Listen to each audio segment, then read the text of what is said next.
Une animation stratosphérique. Un épisode pourtant très critiqué. Qu'en est-il vraiment? Est-ce que le visuel a assuré l'essentiel? Sommes-nous passés à côté de certaines choses? On va voir ça au sein de ce DB Review.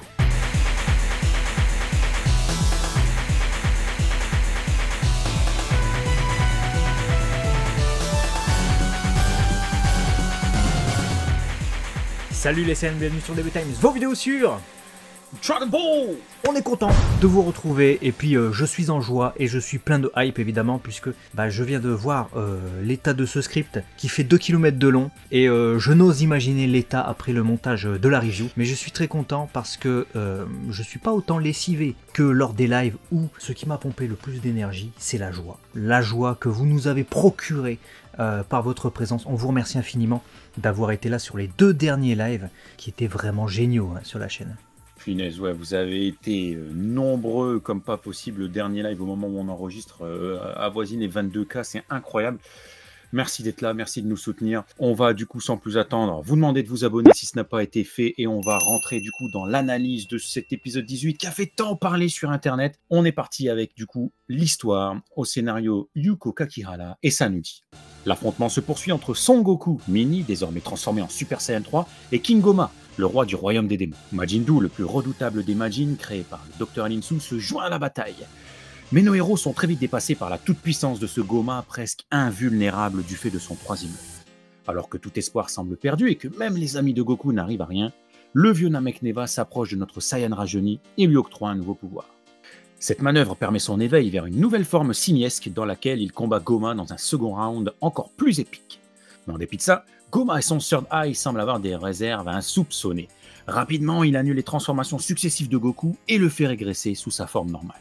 Parallèle de ça, Alinsu met son plan à exécution et fait appel à Glorio pour qu'il lui apporte les 2 Dragon Ball qui lui manquent. Celui-ci s'exécute, non sans hésitation, et alors que la scientifique nous apprend qu'elle a fait en sorte que son sbire apprenne la langue Namek, ce dernier s'avance pour invoquer le dragon du Daimakai et faire exaucer le vœu de sa maîtresse. Quel souhait a-t-il formulé? Voilà pour le petit synopsis qui vous rappellera le contenu de l'épisode si vous l'avez vu il y a quelques jours ou si vous ne l'avez pas vu. On va voir maintenant ce qu'on a appris dans cet épisode. Déjà, le ki et la magie semblent désigner la même chose pour Goma, puisqu'encore une fois, dans cet épisode, lorsque celui-ci voit la transformation de Goku, il parle de magie, Maho en japonais. On avait aussi la même chose dans le premier épisode, lors du dialogue entre Goma et Deges, ou encore quand Panzi et Glorio observaient les pouvoirs de Goku. C'est quelque chose de très courant dans Dragon Ball. Toriyama Sensei met des termes différents pour désigner la même chose, histoire de créer de véritables croyances et cultures différentes. Le ki, par exemple, est souvent appelé autrement Enaji par les Kaioshin, donc énergie, ou encore Enerugi, énergie, mais avec cette fois le mot d'origine allemande, notamment par Piccolo, ou encore les humains artificiels, et il y a le terme aussi anglais Power, qui signifie donc pouvoir ou puissance, qui revient un peu plus facilement chez les Saiyans ou chez les Terriens. Dans cet épisode, Goku obtient une nouvelle transformation, vous le savez, une transformation semblable au Super Saiyan 4 de Dragon Ball GT, mais plus encore au Super Full Power Super Saiyan 4 Genkai Toppa, limite Breaker en anglais, du jeu d'arcade Super Dragon Ball Heroes, où Goku Super Saiyan 4 obtient donc des cheveux rougeâtres et un teint similaire.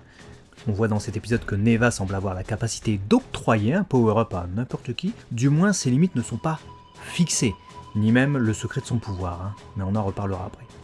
Le pouvoir du Third Eye permet à Goma de devenir encore plus gigantesque et même d'annuler les transformations de Goku après l'avoir emprisonné dans une sphère semblable dans sa représentation à celle qu'avait utilisée Frieza sur la planète Namek pour piéger Goku à l'aide de ses pouvoirs psychokinétiques. Glorio embobine Ibis qui avait à sa charge 2 Dragon Ball en lui disant que c'est dangereux donc vaut mieux qu'il les garde. Ibis le remercie sans se douter que Glorio va les remettre à Alinsu qui vient de le contacter en pleine bataille. Et le souhait d'Alinsu est de posséder le plus grand pouvoir magique du Daimakai pour ainsi vaincre Goma et devenir la nouvelle souveraine du monde des ténèbres. Pour ce faire, elle a fait en sorte que Glorio apprenne la langue Namek. Il est donc le seul de son camp à pouvoir invoquer le dragon sacré et faire exaucer son souhait, et ça aura une importance, on en reparle juste après. La formule d'invocation du dragon local est d'ailleurs la même qui sert à invoquer le Polunga de la planète Namek, à savoir Takarapto Popolunga Pupilito Paro. Le dragon du Daimakai s'appelle donc aussi Polunga. Le dragon de la planète Namek est donc aussi forcément basé sur ce dragon qui est l'originel. On va voir maintenant les références que fait cet épisode à d'autres séries. Eh ben écoute, la toute première référence est sûrement Majin Buu qui réceptionne le cookie de son frère Ku, qui fait directement écho aux épisodes précédents, hein, où les deux nous montraient qu'ils étaient fans de chocolat, mais aussi où Ku partait à toute vitesse en acheter. Ici, il fait la même chose avec un cookie. Puis la ref là-dedans, c'est en fait qu'après avoir eu Majin Buu qui mangeait Dabra transformé en cookie, on a ici Majin Buu qui se gave pareillement d'un cookie géant. Ce plan de Dou et du Tamagami Number 1, KO, nous rappelle évidemment ce plan où le même Tamagami était allongé de la sorte, un peu plus tôt avec Dou en fond, victorieux. Ici, les deux sont défaits, mais ensemble. La transformation de Goku, pas encore nommée au moment de l'enregistrement de cette vidéo, est bien sûr une référence plus que directe au Super Saiyan 4 de Dragon Ball GT, sous laquelle se change Son Goku pour la première fois durant son combat contre Super Baby Vegeta.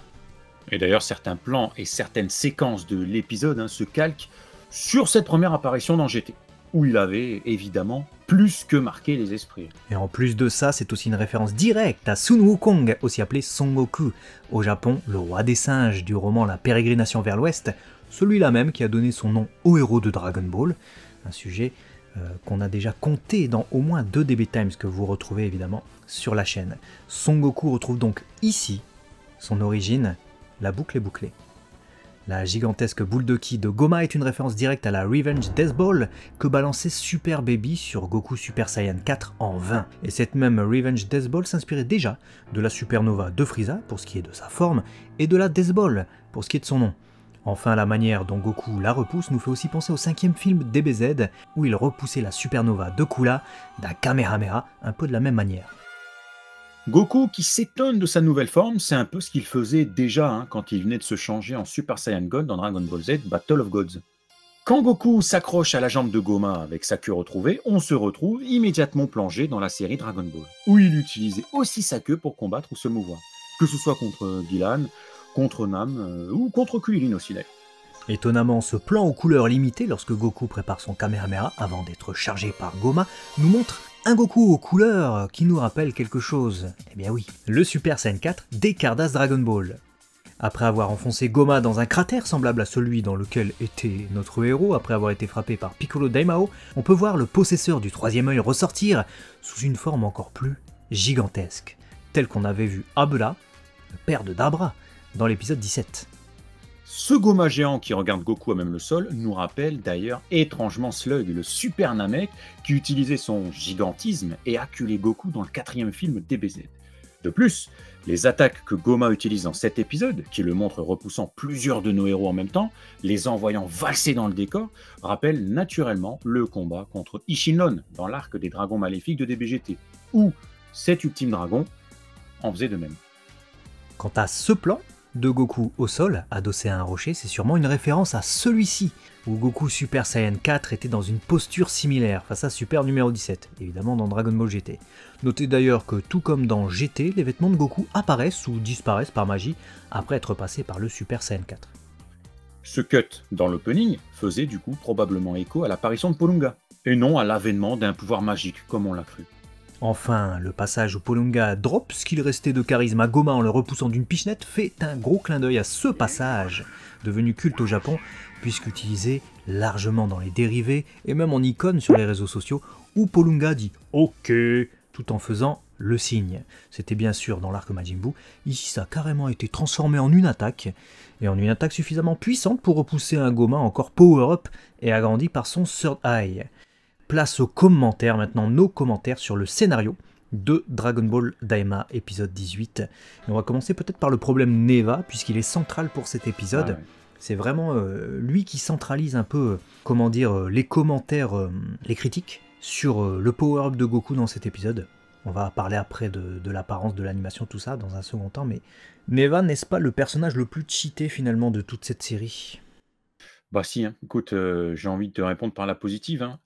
On avait déjà eu des doutes, rappelle-toi, on en parlait dans les précédentes reviews, dans les prédictions de Baba, où on essayait de deviner, etc. Et souvent on se disait, ouais, quelle est la limite de Neva? Au début, on le découvre, c'est lui qui du coup vient réactiver les Dragon Ball, malgré qu'il pue la pisse. On se doute, on se disait mais qui est-il? Et puis plus on en apprend sur le gars, plus il sait faire des trucs de ouf. C'est lui qui a posé les barrières qui du coup évitaient les déplacements entre les différents mondes du Makai, même s'il y a eu les warps après. C'est lui qui a créé les Tamagami, les Dragon Ball, c'est lui qui octroie des power-ups. Maintenant, il peut octroyer des power-ups à Goku. Tu te dis, elle est où sa limite en fait à ce gars? C'est lui le véritable gars. C'est lui la menace en omniscient. fait. Pourquoi on n'a Ouais. pas fait de lui vraiment l'ennemi numéro 1 en vrai dans le Daimakai depuis des siècles? Bah oui, on était à ça de pouvoir le faire. Donc, ouais, du coup, je comprends pas trop c'est le Deus Ex Machina de Daima, mais du coup, en fait, à vouloir apporter de l'enjeu avec ce personnage, bah tu désarmes tous les enjeux et bon, tu sais qu'il y a Neva. Bah, d'autant plus que ça déséquilibre, c'est-à-dire que si Neva c'était l'ennemi, l'antagoniste, la menace en fait, comme on essayait de nous le faire croire un peu par quelques plans emblématiques du personnage, des râles dans la voix et puis des yeux lumineux par-ci par-là, depuis le premier épisode, ok, parce que ça mettrait de l'enjeu si l'ennemi est aussi redoutable que ça, mais vu qu'il est dans le camp de Goku, c'est un allié, bah c'est ça, c'est le cheat, c'est un Deus Ex Machina qui permet d'échapper à la menace et même à la moindre tension, parce que même les tentatives, j'y ai pas cru, c'est-à-dire que quand on voit Neva avec la main en avant vers Goku, on essaie en fait de nous faire croire pendant quelques secondes que Neva va faire quelque chose contre Goku, contre lui, mais ça n'a pas marché, j'y ai pas cru une seule seconde, parce qu'il y a Goma en l'air qui tente de l'atomiser, donc bon, ça sert à quoi, tu vas pas faire ça maintenant, donc j'ai pensé directement à ce que faisait Frieza un peu pendant le tournoi du pouvoir où il transmettait son ki à Goku, ce qui était le juste retour de ce qui s'était passé dans l'arc Namek, souvenez-vous. Oui, et puis du coup, on est en face à un gros problème, c'est que c'est le problème de la franchise Dragon Ball actuelle. C'est-à-dire qu'on est sur des transfos sortis de nulle part, il n'y a pas d'explication. Et on a un vieillard qui est là, qui peut power-up ses Tamagami, donc on pouvait accepter qu'il octroie un peu plus de pouvoir à sa création, tu vois, à la limite, il les a créés. Mais là, maintenant, bah, ça te permet d'avoir quelqu'un, il tend le bras, hop, je sais pas t'es qui, je sais pas ta race, mais vas-y, je te power-up. Bah, aucune explication. Et puis le gars, bah, il devient le Super Saiyan 4, entre guillemets, parce que tu l'as dit tout à l'heure, la forme n'est pas nommée. Moi, j'ai l'impression qu'on a que ça, quoi. Goran Beast, on sait pas comment il a sorti son truc. Rappelle-toi, j'étais déjà titillé par Vegeta. On se posait la question de comment il était obtenu, comment il était devenu un Super Saiyan God dans Super. Je faisais chier le monde. Hein, et comment il a fait, parce que bon, c'est bien, hein, c'était un rituel. Là, après, on a eu Orange Piccolo. C'est transformation d'un chapeau maintenant. Alors, je mets la main dans le chapeau. Tiens, une petite nouvelle transformation. Tiens, je te la donne. C'est une grosse problématique sur la licence ces dernières années. C'est plus aucune explication. C'est la facilité en fait. Dans Dragon Ball, on avait vraiment une sorte d'ode, au courage, à l'effort et au progrès et au dépassement. Ça a totalement disparu en fait. C'est pour ça que j'ai la sensation de lire des scénarios parodiques. Vraiment parodique de Dragon Ball, plus vraiment du Dragon Ball. À certains endroits de cet épisode, je me suis senti au milieu d'une parodie. J'ai vu un épisode de Sonic qui référence déjà le Super Saiyan, etc.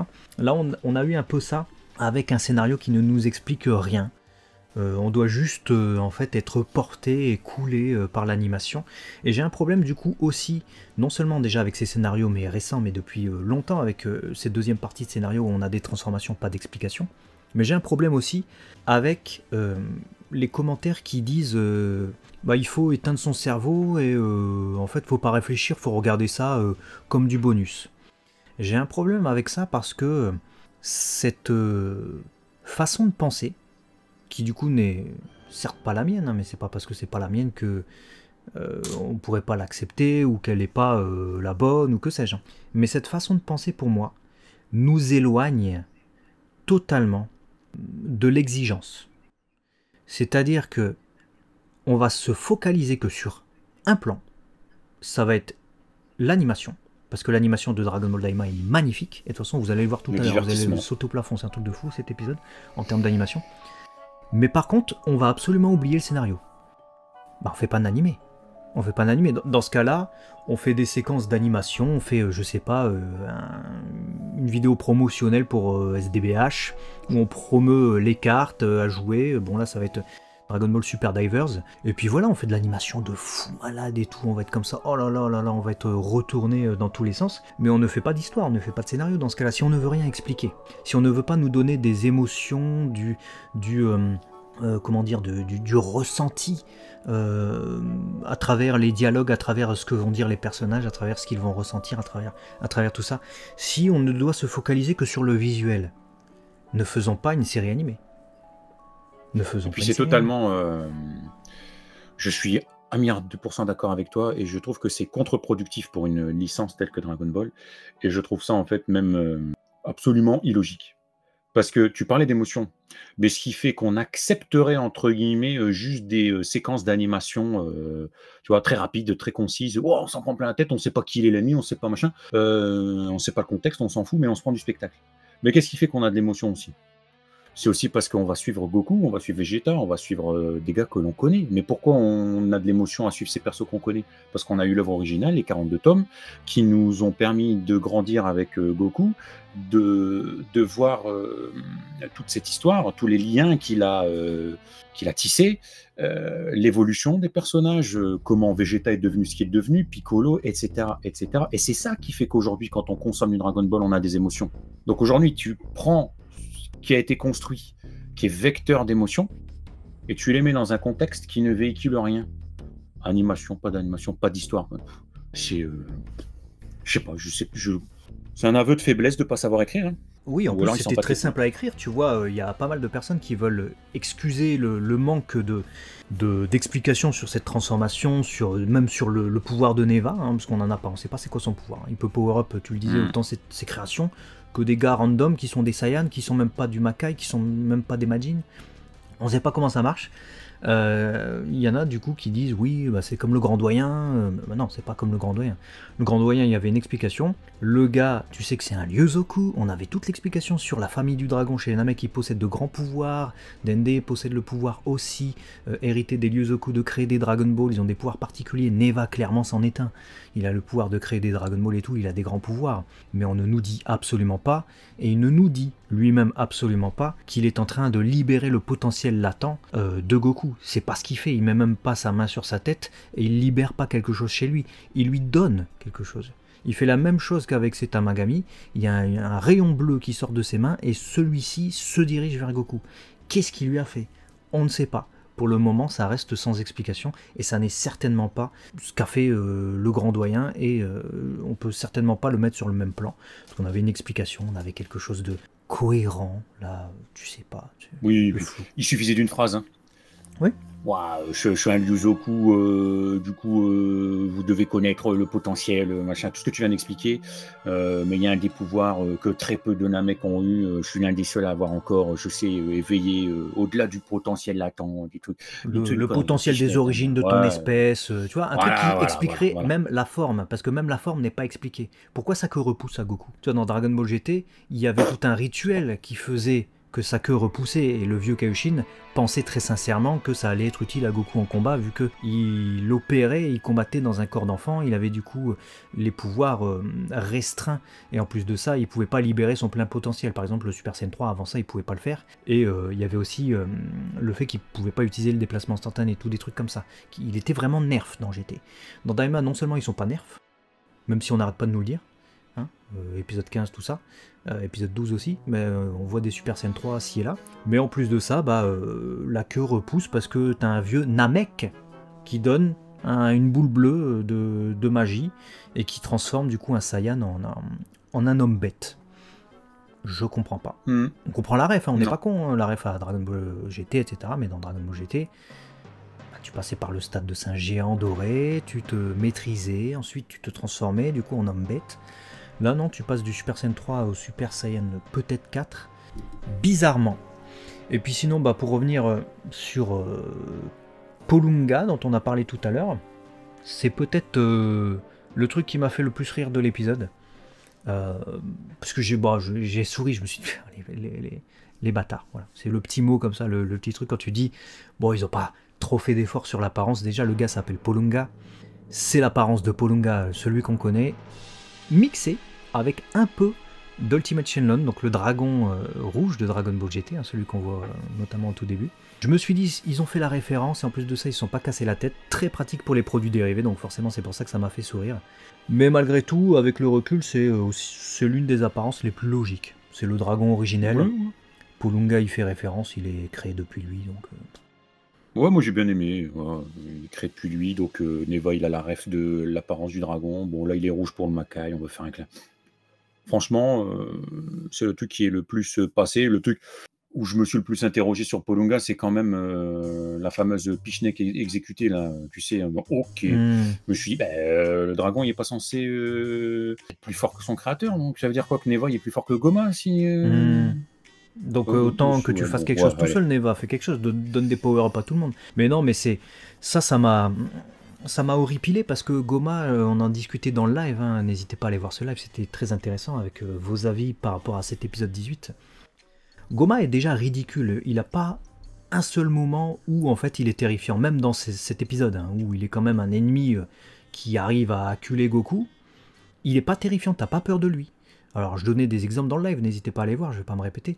Mais ça vient le terminer, hein, en fait. Parce que c'était pile à l'instant où il sort de terre, tu sais. Et où la réalisation et le storyboard d'Ayako Maki mettaient quand même une emphase sur le côté gigantesque et le côté où là il commence à nous dominer. Sans m'effrayer, sans faire peur, je trouvais que là, cette fois, il commençait à dégager quelque chose, le Goma. Et ben ça a été vite balayé par ce... Pichnet de Polunga, donc je me suis dit bon bah finalement plus la merde de cet ennemi, hein. Et sans un grand ennemi, bah on fait pas un bon combat, quoi. Ça c'est sûr. Et puis après on a toute cette intrigue, hein, sur le faux vœu, le faux suspense, le vrai vœu, on sait pas trop de Glorio. Moi j'ai trouvé que c'était un petit peu désarmé par l'anglicisme utilisé, que beaucoup ont souligné, qu'on a nous-mêmes souligné, utiliser un langage Namek qui est plein de surprises et dont on n'est pas censé connaître la signification, fait que tu as du mystère. Tu peux terminer effectivement sur un cliffhanger, mais le problème c'est que si tu mets Chiludop dans ton mot, qui est le mot qui à mon avis tient vraiment de child, un enfant en anglais, bon, tu as compris que ça n'avait rien à voir avec ce que tu as souligné plus tôt, hein, le fameux vœu que veut faire Linsu. Donc pétard mouillé, même sur ça. Dommage. Il y a très peu de suspense et très peu de chance effectivement qu'il ait exaucé le souhait d'Alinsu, d'autant plus qu'on le voit comme un cheveu sur la soupe. Ça m'a gêné dans cet épisode. Alinsu qui le contacte, il est en plein combat et il annule son combat, il va récupérer les Dragon Ball alors qu'il était déjà en doute depuis plusieurs épisodes et vraiment pas rangé du côté d'Alinsu. Si encore on nous l'avait mis rangé du côté d'Alinsu mentalement, tu vois, genre dans l'épisode 17 quand ils se font face, au début de l'épisode, il est genre ouais c'est bon, je vais lui remettre les Dragon Ball, etc. Bon, je vais essayer de pas me faire capter par les autres, comment je vais faire, etc. Un truc comme ça, tu vois. Même pas, il est avec Goku, t'en as la certitude en fait, t'en as la certitude, t'as pas de doute. Et même toutes ces hésitations là dans l'épisode 18 nous le montrent, ça fait très... C'est là encore où le scénario est puéril. C'est que, faut pas que les enfants ils doutent de Glorio, hein, tu vois.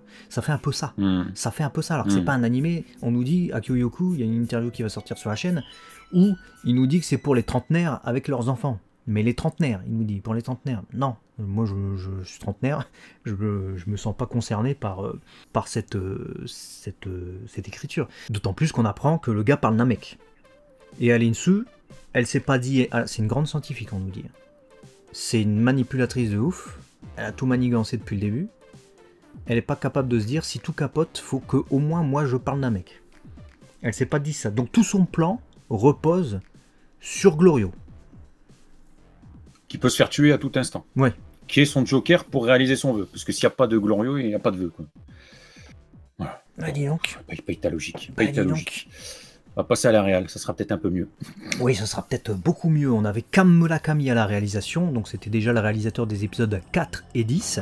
Pas des épisodes qui sont restés en mémoire pour leur action, pourtant, hein, car il n'en contenait que peu, hein, quelques minutes seulement, là où c'est tout un épisode en revanche. Et cette action d'ailleurs a pu être magnifiquement mise en scène par Ayako Maki au storyboard. Je l'avais déjà mentionné dans la vidéo sur l'animation et les messages de l'opening et de l'ending de Daima, mais Ayako Maki semble très attaché aux éléments, et notamment à l'eau, qui revient souvent dans la série, en plus d'être présente dans l'opening. Quelle est donc sa signification ? On ne sait pas encore, hein, mais en tout cas, on retrouve cet élément ici au moment de la transformation de Goku. Est-ce parce que c'est Neva qui lui permet d'obtenir cette forme et que les Namek vivent entourés d'eau et ne se nourrissent que de ce liquide? Difficile à dire. En tout cas, la scène de la transformation est superbement stylisée et très certainement pleine de sous-textes. Dommage qu'on ne nous donne aucun indice sur tout ça dans les dialogues de l'épisode. Le reste, c'est du pur Ayakomaki, changement de couleur, visage ombré, plan rendant les personnages plus énigmatiques ou imposants qu'ils ne le sont. Une vraie réussite? Bah écoutez, s'il y a bien un petit défaut, et pourtant ça partait d'une volonté de bien faire je pense, c'est l'énorme hétérogénéité des séquences de combat de cet épisode, non pas en termes de style ou de traits, mais en termes de mouvement. Comme si la réalisation avait laissé les animateurs extrêmement libres pour articuler leurs animations justement dans cet environnement. Ça n'a pas dû être un épisode facile à produire, rien que d'imaginer ça, avec d'autant plus toute l'animation CGI qui devait se mouvoir en parallèle avec les décors. Bon, après avoir vu qu'on est sur une réalisation de grande qualité, est-ce que l'animation, malgré l'hétérogénéité, était bonne? Eh ben, c'est parti pour la partie animation. La meilleure partie de l'épisode, évidemment, Kaori Saito et Mikio Fujiwara à la direction de l'animation. Ce dernier était directeur de l'animation sur l'épisode 15 et Kaori Saito l'était sur l'épisode 10. Pas grand chose à dire sur ces deux directeurs de l'animation, leurs corrections sont certainement efficaces, mais elles se perdent au milieu du flot important d'animateurs, et des retouches également de Tadayoshi Yamamuro, qui a fait un super taf ici. Après avoir déjà signé plusieurs animations sur la série, et après avoir réalisé des corrections sur les épisodes 1, 9, 13 et 15, et après avoir été directeur de l'animation, c'est-à-dire qu'il corrigeait l'épisode 16, le voilà qu'il revient carrément en tant que directeur en chef de l'animation sur cet épisode, supervisant du coup tout le parcours de l'animation, corrigeant également cette dernière, timing, animation, mais il n'en a pas fait des caisses. J'ai trouvé qu'il était juste, il a laissé sa place aux animateurs et n'a pas tout redessiné comme il le faisait parfois souvent sur les derniers animés qu'il a supervisés. Cette fois c'est vraiment impeccable. Rappelons que c'était lui le character designer de la deuxième partie de DBZ, ainsi que de la série Dragon Ball Super, et aussi le character designer qui est resté le plus longtemps à ce poste sur la licence. On le retrouvait d'ailleurs il y a quelques mois encore à la direction de l'animation des épisodes de Super Dragon Ball Heroes, l'anime promotionnel dont on a parlé, réalisé autour du jeu d'arcade du même nom, un jeu dans lequel on retrouvait justement pas mal de nouvelles transformations ainsi que des Super Saiyan 4.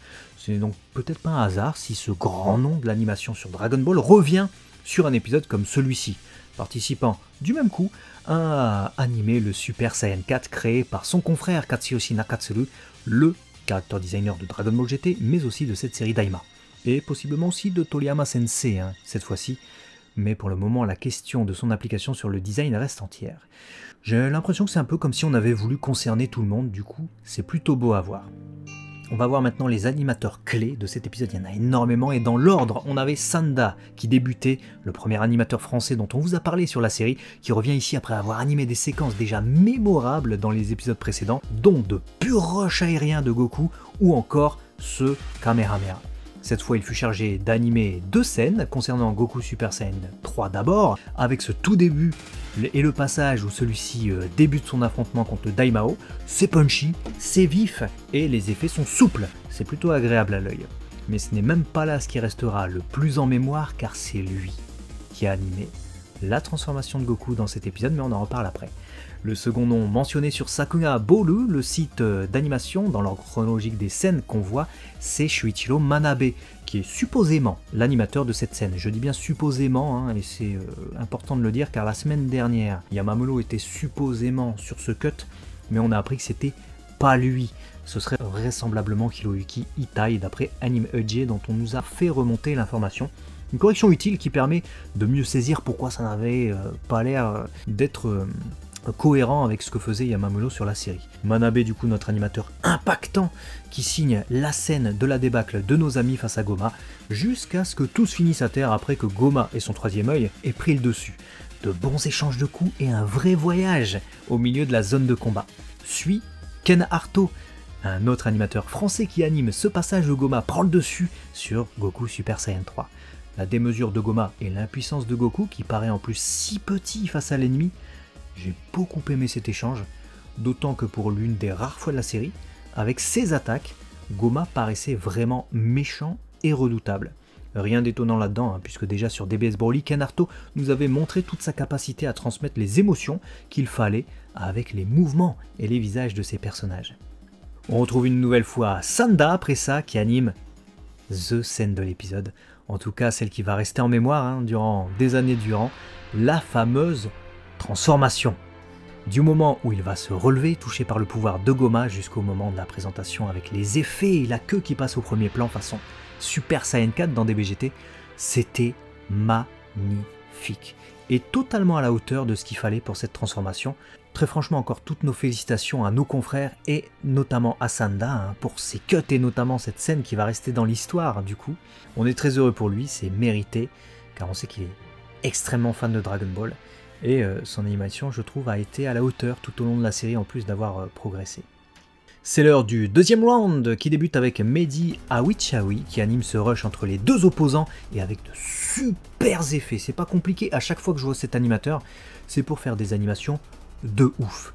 Il gère en plus magnifiquement bien les rotations, comme vous aviez pu le voir dans le film Dragon Ball Super Broly, où il animait ce court passage de Golden Frieza lorsqu'il était évoqué. Olivier Lescaut suit un autre animateur français que vous avez pu voir dernièrement sur One Piece et qui s'initie toute la présence affichée de ce nouveau Goku qui stoppe le point de Goma qui arrivait sur lui à toute vitesse. Déjà culte. Et on a aussi le retour de l'animateur allemand Levent après ça, qu'on avait vu sur d'autres épisodes de Daima, les 10 et 11, qui se charge ici de quelques cuts au début du combat de Goku qui est nouvellement transformé. Arrive ensuite Toshiyuki Sato. Si vous êtes un fan d'animation, vous connaissez peut-être cet animateur, c'est un fou furieux, extrêmement talentueux. Vous avez pu le voir sur My Hero Academia, Spy Family, ou encore Mushoku Tensei pour ne citer que ça, mais il est à peu près partout, donc c'est pas bien compliqué, un vrai caméléon qui se fond dans toutes les œuvres, mais avec un style tellement vivant, vous allez comprendre, puisqu'il se charge de cette folle séquence d'échange de coups entre Goma, Goku, qui se déplace à travers les rochers, qui s'agrippe, avec notamment le Saiyan rajeuni qui utilise sa queue, un peu comme dans Dragon Ball. Je vais pas vous mentir, c'est pas le passage que j'ai préféré dans toute cette animation avec ce dédale d'animateur absolument fou, parce que c'était plutôt bordélique au premier visionnage, donc ça m'a fait un effet un peu épileptique et ça allait dans tous les sens, mais très franchement j'imagine aussi que l'action du storyboard nécessitait de tels déplacements, donc j'en tiens pas à rigueur à l'animateur, d'autant plus que c'est l'une de ses grosses qualités hein, que d'être extrêmement vivant, et quoi qu'on en dise, l'animation reste fantastique. Ça bouge dans tous les sens avec une facilité, une fluidité vraiment incroyable. La course de Goku même qui fuit les explosions, j'ai trouvé ça grandiose. Bref, c'était quand même quelque chose, malgré l'épilepsie, d'assez beau. Vient ensuite Anno, qui a animé le rush simiesque de Goku, dont beaucoup de monde a parlé et qui se déplace du coup entre les rochers utilisant ses grands avant-bras dont on pourrait reparler après si vous le voulez, comme le ferait un singe du coup. Hein. J'ai trouvé son animation plutôt géniale, puisque on a utilisé cet aspect, qu'on aime ou qu'on n'aime pas, du chara-design en tout cas, au service de l'animation. C'est super bien géré. Parce que le gars a l'apparence d'un singe, c'est non plus Donkey Kong que tu vois là cette fois, hein, puisqu'il est vraiment en train de se mouvoir de rocher en rocher. C'est vraiment un vrai singe et pas n'importe lequel. Sun Wukong, celui-là même, le roi des singes qui fait référence à Son Goku. On a un retour aux sources, l'animation est belle et bien exécutée. Et le salto au moment du Kikora à la fin, j'imagine que ça c'était que du bonus. Vient ensuite Berkant Doumlou, est-ce que tu connais? Berkant Doumlou, non je connais pas du tout Berkant Doumlou. Écoute, Berkant Doumlou, je te jure on va apprendre à le connaître. Parce qu'il a animé ce rush foudroyant de Goku contre Goma. Une animation que j'ai kiffé. Car on est vraiment dans du Dragon Ball, c'est court, mais typiquement c'est le genre d'animation et de timing et d'impact pas trop exagéré que j'aime voir dans du Dragon Ball, un peu comme ce qu'on avait vu dans les animations de Ken Otsuka ou de Yuya Takahashi dans, vous savez, les 12 minutes du spécial qui était sorti à la télévision japonaise sur la résurrection de F. Berkant nous offre en plus de ça une variété d'effets tous plus jolis les uns que les autres, et le Goma défoncé par les coups de Goku me laisse extatique. Je veux absolument revoir cet animateur sur la licence. Bon, Berkant, Vers quand tu sais où nous trouver. Là, je t'en 06, il faut qu'on te place. Faut que tu sois là, faut que tu sois placé. On n'a aucune piste, rien, mais écoute. Après ça, on a Alex Torres, un animateur mexicain qui anime la scène de combat dans les rochers. Vous savez, cet échange que la réal a souligné par de beaux plans bicolores, le rouge contre le bleu, ainsi que la suite avec Goku qui expulse Goma au loin et concentre son énergie. Il reprend ensuite avec le Kamehameha tenté par Goku, teinté de cette touche noir et blanc dont je vous ai parlé tout à l'heure, qui m'évoque d'ailleurs totalement des BGT, et notamment le Kamehameha de Goku dans le deuxième opening, enfin la deuxième version du moins, avec les gravats qui viennent s'élever de manière verticale, et il poursuit avec ce coup de poing de Goma qui va jusqu'à retourner notre héros, que j'ai personnellement bien kiffé, notamment avec ses effets très ronds, qui me font beaucoup penser à l'animateur dont on vous a parlé la semaine dernière, Ryo Onishi, avec une souplesse et une rondeur autour du poing comme ça. C'était plutôt stylé. Et on termine ce tour d'horizon des animateurs clés référencés sur Sakuga Boru. On remercie évidemment toutes les personnes qui œuvrent à ce fansite. Ken Otsuka qui nous a gratifié d'une animation incroyable pour ce final, ce Kamehameha qui vient enterrer totalement Goma. Merci pour ça. Ça fait évidemment écho à une animation qu'il avait déjà lui-même fait dans Dragon Ball Super. C'était Goku contre Kefla avec ce fameux Kamehameha qui venait expulser Kefla au loin. Un habitué, Ken Otsuka, vous le connaissez, animateur qui avait déjà terminé le combat de Vegeta contre le Tamagami No. 2. Tu voulais des effets, c'est sa spécialité, tu en as. À ça on peut ajouter évidemment les nombreux animateurs qu'on n'a pas pu mentionner et la présence de Mix, qui annonçait sur les réseaux sociaux avoir participé dans la seconde équipe d'animation. C'est ce qu'on se disait, c'est beau, il y a des talents incroyables sur Dragon Ball Daima, et sur cette partie-là, on ne parle pas du scénario, je pense véritablement que dans les commentaires, vous pouvez au moins dire bravo, féliciter tout le staff technique, parce qu'ils se sont donnés, tous autant qu'ils sont. Je pense qu'ils ont même power-up au fur et à mesure des différents épisodes, ça a été un exercice. Voilà, je pense qu'on peut le dire, on peut les remercier pour ce fabuleux taf. À ce niveau-là. Incroyable, on va passer à la bande-son, on va voir si c'était tout aussi fabuleux. Kosuke Yamashita, notre compositeur qu'on retrouve. J'ai trouvé que ces musiques étaient plutôt bonnes pour accompagner les combats. J'ai bien aimé certains thèmes lors de l'épisode, et notamment Goma qui sort du sol ou des trucs comme ça. Mais je vous avoue, je ne sais en siffloter aucune, je n'en ai retenu aucune dans l'épisode. Ça fait son effet, ça accompagne. Mais vraiment, j'arrive pas à les retenir, les musiques de Daima. On est à l'épisode 18.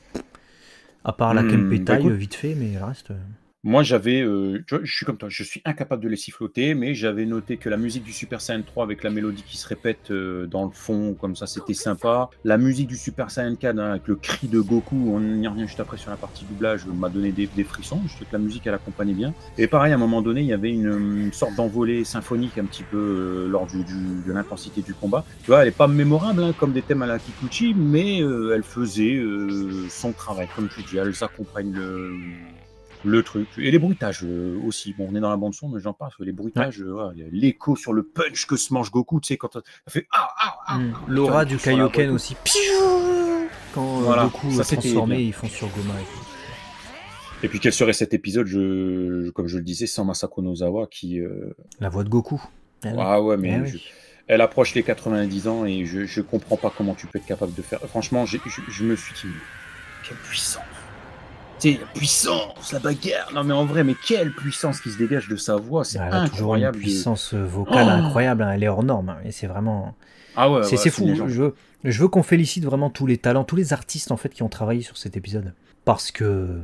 en termes artistiques, en termes de talent, que ce soit les seiyuu, que ce soit les animateurs, que ce soit la réalisation, que ce soit le storyboard, que ce soit les background artistes, on n'en a pas parlé, que ce soit les effets, la photographie et tout ça c'est plutôt extraordinaire. On est quand même sur le haut du panier de toutes les productions Dragon Ball sur ça. Et ce qui pêche sur Daima, c'est vraiment le scénario. Donc on peut pas reprocher à tous ces gens d'avoir donné leur maximum. Donc félicitons même Masako Nozawa qui était encore là pour le climax vraiment de cette série. Et ce qui m'a surpris, ou pas en fait, c'est le retour de Ryuzaburo Otomo, donc le seiyuu de Dabra, mais non pas pour faire Dabra, pour faire Polunga, qu'il double maintenant depuis Dragon Ball Kai, en remplacement de Daisuke Gori. Donc c'est la voix de Shenlong, c'est la voix de Polunga, c'est la voix de Dabra également, de Gyumao maintenant également. Donc c'est logique qu'il fasse aussi le Polunga du Daimakai, et il m'a pas étonné, il a la même voix que le Polunga qu'on connaît, quoi. Voilà. Bah écoutez, on se dirige, comme vous l'avez compris, sur la conclusion. En vrai de vrai, c'est un épisode qui mélange deux émotions. Une émotion vive quant au spectacle qu'on a. Voilà, le fameux spectacle popcorn, comme j'aime l'utiliser. C'est beau, c'est magnifique en termes d'animation de réal. Voilà, bref, vous avez eu 40 minutes de vidéo, vous avez compris à quel point c'est spectaculaire d'avoir ça. Et cette partie-là éveille en nous des émotions positives. Et il y a l'autre émotion négative qui est un énorme point noir, pas que pour l'épisode 18, mais sur Dragon Ball Daima, le scénar qui pêche et qui vient malheureusement, si on n'est pas capable de faire la part des choses, tirer vers le bas l'œuvre qu'est Dragon Ball Daima, tant c'est faible. Et c'est très, très dommage, et ça me rend très triste qu'autant de talent et de spectacle visuel n'ait pas eu un scénar incroyable et à la hauteur de cette première partie. Ça aurait été grandiose. C'est dommage. Manque d'enjeu, manque d'évolution des personnages, manque de cohérence, des incohérences partout, tous les épisodes, manque d'explication. C'est tellement vide en fait scénaristiquement que pas d'innovation. Que je partage totalement ce que tu viens de dire, et j'ajouterais qu'en fait j'ai pas eu un seul frisson sur cet épisode. C'est-à-dire que j'ai réussi à trouver grandiose tout le spectacle, tout ce que je vous ai décrit, c'est mes mots, hein, c'est mon texte que je vous ai donné dans cette partie animation. Donc je l'invente pas puisque ça sort de ma tête. C'est mon ressenti véritablement au revisionnage, parce que j'ai rematé du coup ces séquences plusieurs fois. Mais scénaristiquement, ça n'amène tellement rien, ça sort de tellement nulle part, un peu comme Gohan Beast qui m'a pas donné de frissons non plus, que ça ne peut pas me procurer des frissons. Ça ne peut pas être comme le Super Saiyan qui est teasé depuis des épisodes, tout un arc, des chapitres, même on en parle au début de l'arc Saiyan avec Vegeta et Nappa. Ça peut pas me procurer cette émotion-là. Donc en termes d'émotion, en termes de message, en termes de plein de trucs, on passe à côté scénaristiquement et c'est dommage. C'est dommage parce que ça ne profite pas à ceux qui ont donné de leur mieux pour faire le mieux, justement. Donc, ouais, voilà. On espère avoir été entre le live et puis cette review complet, en tout cas sur Dragon Ball Daima. Vous pouvez mettre des cœurs aussi dans les commentaires si vous avez été jusqu'au bout de cette vidéo, parce que c'est Léo qui s'est tapé les 45 minutes de montage pour que vous ayez un spectacle, à la fois dans l'écriture mais dans le visuel. C'est du taf. Et c'est grâce aussi au fait que vous soyez là, que vous nous souteniez, qu'on continue, mais faut pas oublier que ça reste du taf. Voilà, donc... on compte sur vous. Du plaisir et du taf. Et on aurait eu encore plus de plaisir si le scénario était ouf. Donc, ouais, la prochaine fois, faites-nous un scénario de malade. De bain. L'épisode 1, un scénario du tonnerre. A très vite en tout cas sur DB Times. Donnez-nous vos avis. Matane. Ciao.